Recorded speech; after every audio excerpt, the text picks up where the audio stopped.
39 seconds of the PP, near circle for Ott. Trades places with Murray to Lee, scores! Are you kidding me? Game over! Bison come back and win! 5 unanswered goals! Welcome back, fans, to another edition of the ECHL Insider. I am your host, Garrett Hunter, and as you just saw, what a game from the Bloomington Bison, trailing the K-Wings in the second period 5-1 on Friday night, but they come back with 5 unanswered goals and win a critical Central Division game 6-5 in overtime. What a thriller that was to see. And for the Kalamazoo Wings, you have a regulation win that looks like it's just in the bag, up 4 goals on the road in the second period and just completely blow it.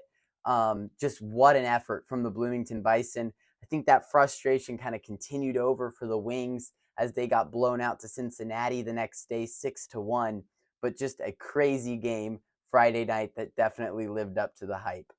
Also around the league last week, the Idaho Steelheads swept the Allen Americans in a 3-game series, outscoring them 13-2 in those 3 games. Things have just really unraveled for the Allen Americans down the stretch. They have lost 19 out of their last 20 games, and they will not be making the Kelly Cup playoffs this season. But those were a critical 6 points for the Steelheads in the playoff chase in the Mountain Division. And the Bloomington Bison and Toledo Walleye on Sunday afternoon after that crazy game against Kalamazoo. Bloomington not as fortunate in the overtime period as the Walleye get a 4-3 overtime win on Sunday afternoon. And finally, the Jacksonville Icemen and South Carolina Stingrays on Sunday afternoon. Stingrays just keep rolling along, a 5-4 overtime win. They have now won 11 consecutive games and look in just tremendous shape in the South Division and the league, leading at number 1 in both the league standings and in their South Division standings. Well, let's get you now to the top 5 games of the week as we have lots of important games in the playoff race as we come down the stretch. 3 weeks remaining in the regular season. What a ride it will be. A lot of playoff races to talk about. So let's get it started at number 5 with the South Carolina Stingrays and Kalamazoo Wings playing each other back-to-back on Friday and Saturday night. Just a lot of storylines in this game, right? Kalamazoo, you blow a huge lead to Bloomington, we just talked about, and then you get blown out to Cincinnati. You needed those points desperately, but you come home this week and you play, of all teams, the best team in the ECHL right now and the hottest team in the ECHL in the Stingrays. They've won 11 consecutive games. Everything looks to be on point right now for the Stingrays, whether it's defense, offense, goaltending, special teams. They are just tremendous. South Carolina in the top 5 in both special teams category in penalty kill and power play. They are just dynamite right now. So going to be really 2 just important games for the Wings to try to get a playoff spot, but it definitely very difficult against this stingy South Carolina team. And at number 4, the Worcester Railers, trying to snap the league's longest playoff drought, will travel north of the border to Trois-Rivières to take on the Lions again this week. Friday, Saturday, and Sunday for Railers and Lions. Just 3 critical matchups. We talked about these teams last week. This is a potential first-round playoff series. You know, if the Railers are able to keep pace in the North Division, not let the Royals jump them for the 4th and final playoff spot, we would see the Lions and Railers most likely for the first-round playoff series, the 4 seed versus the 1 seed. So very important games for both teams. You want to get a feel for the other team, right, if you're going to see them in the playoffs, but the Railers, not only that, they need these points, right? They got to fend off Reading to clinch that last playoff spot. So very, very important games down the stretch for both teams. And at number 3, the Fort Wayne Komets and Bloomington Bison will go at it a home-and-home Friday and Saturday. They'll start in Bloomington Friday, then travel to Fort Wayne, Indiana for Saturday night's matchup.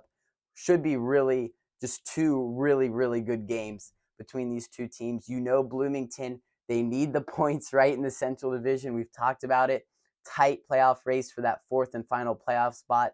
And Fort Wayne on the verge of locking up a playoff spot in the Central Division, currently in the 2 seed in the Central Division. So they want to keep rolling, right? If you're the Comets, you're going to make the playoffs, but you want to just officially have that X next to your name, officially clinch the playoffs.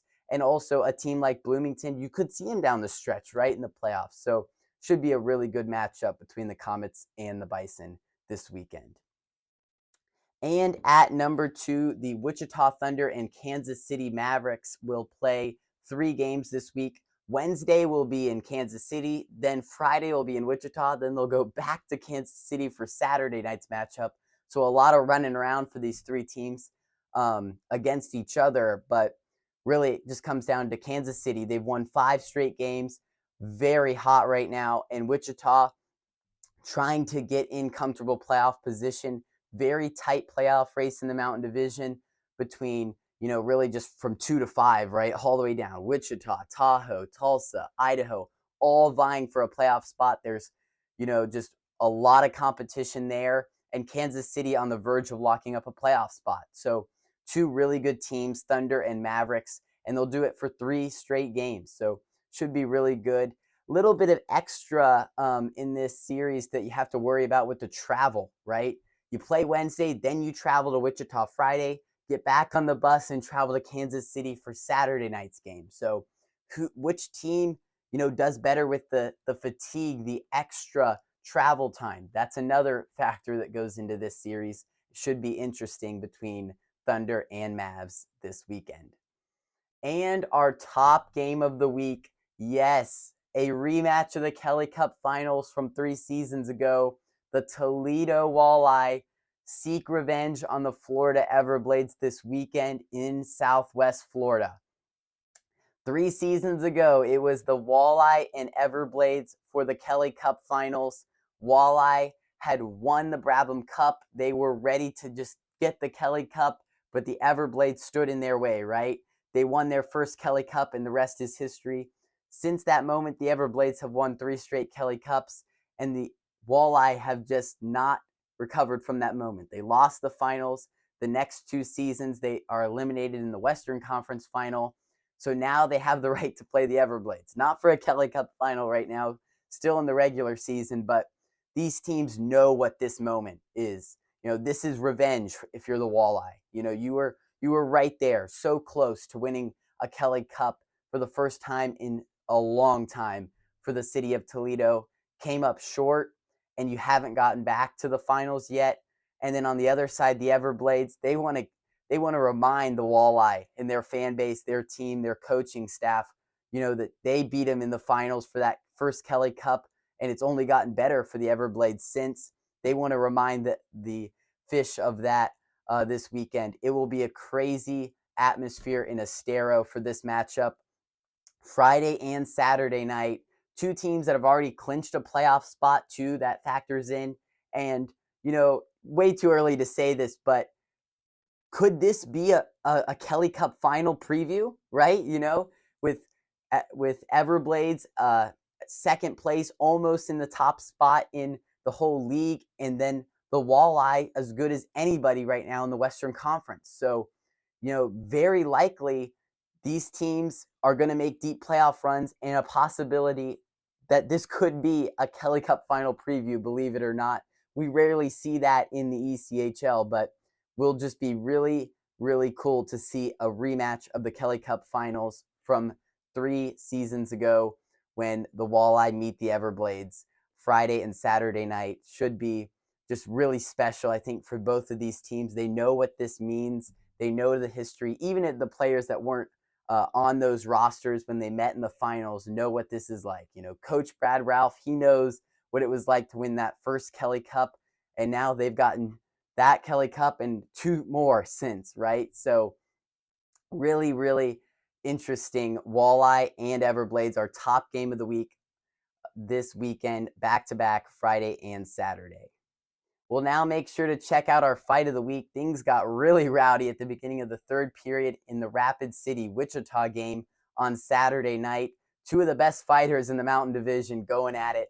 And we hope you'll enjoy that fight. Make sure to subscribe to our channel. And next week, we will have another playoff race update, as there is only 3 weeks to go in the ECHL regular season. Opening draw at center ice. Braden Tuck and Ryan Finnegan, won by Wichita. And off we go. Here's the heavyweight fight. We get it now. Garrett Klotz and Dylan Boucher. Maybe the Mountain Division's two best fighters. The whole crowd stands. Klotz stands into Dylan Boucher, misses with two rights. Both helmets are off. They size each other up. Boucher tries to land one, does land 1 and 2. Klotz comes back, tugs his jersey, up and over. He gets them. 2 and 3, 4. Speed bagging him now. They're banging away. They're banging away. Jersey on top of Boucher's head. Klotz goes under, gets the takedown. Boucher back up. Linesmen step in, and that's all for that.